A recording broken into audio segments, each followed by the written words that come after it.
धरती है, ये मिट्टी, और इस जमीन में यहीं पर जैसे मीरा है, मीरा और पृथ्वी में, धरती में बहुत कुछ साम्य है।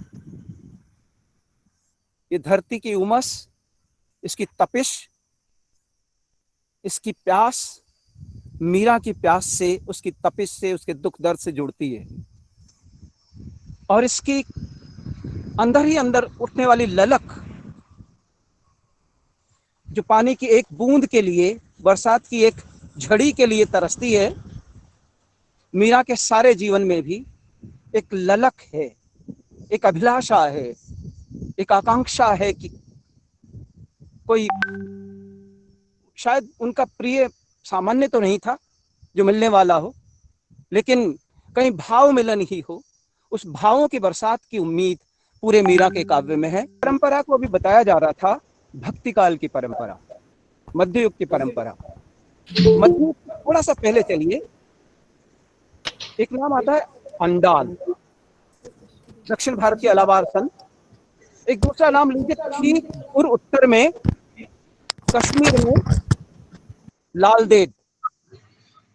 और उसके बाद आइए मरुमरीचिका के बीच में पलती हुई मीरा, और फिर आधुनिक काल तक आ जाइए भले से। लेकिन ये तीन नाम भक्ति की परंपरा को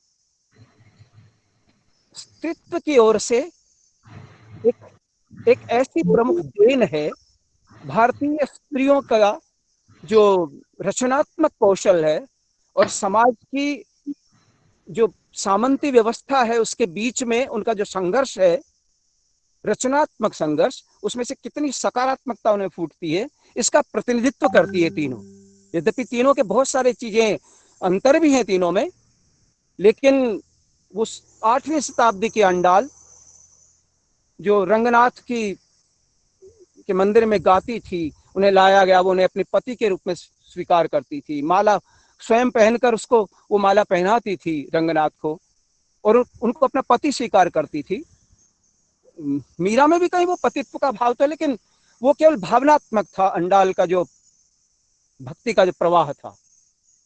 लालदेव के पास में आइए, लालदेव के जो उपास्य देव हैं वो शिव हैं, और उनका जो संबंध है वो ज्यादातर वो प्रेम की अलग विधा की है, लेकिन उनके साथ में वो जिस परंपरा को जुड़ती है वो कबीर वाली परंपरा